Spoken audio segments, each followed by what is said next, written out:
Hello friends, welcome to Shafu and Faisu channel. ఈరోజు నేను టమాటా చట్నీ చేయబోతున్నాను. దానికోసం ముందుగా నేను కడాయి పెట్టుకొని అందులో ఆయిల్ వేసుకున్నాను, ఇంకా ఆవాలు వేసుకున్నాను.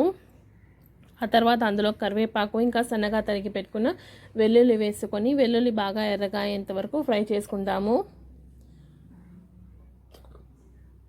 ఇప్పుడు వెల్లుల్లి బాగా ఎర్రగా అయింది కదా, ఇందులోకి ఇప్పుడు మనం కట్ చేసి పెట్టుకున్న ఉల్లిపాయలు వేసుకుందాము. ఉల్లిపాయలు నేను ఒక 5 దాకా తీసుకున్నాను. ఇందులోకి ఉప్పు కూడా వేసేసుకొని ఉల్లిపాయలు ట్రాన్స్లూసెంట్ అయ్యేంత వరకు ఫ్రై చేసుకుందాము.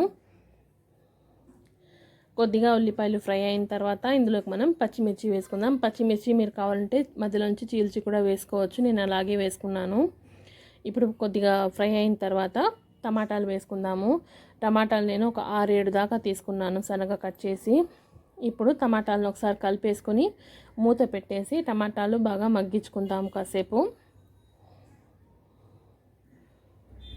ఇప్పుడు టమాటాలు కాస్త మగ్గాయి కదా, ఇందులోంచి నీళ్ళు కూడా వచ్చింది.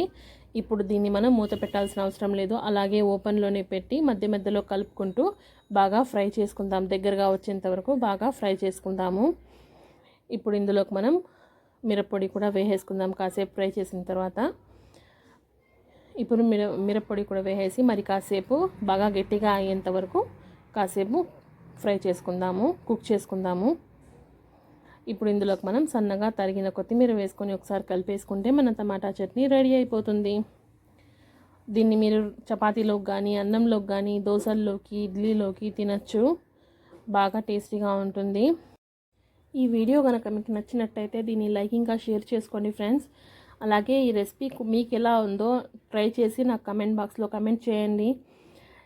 నా ఛానల్కి సబ్స్క్రైబ్ చేసుకోండి friends. Thanks for watching friends.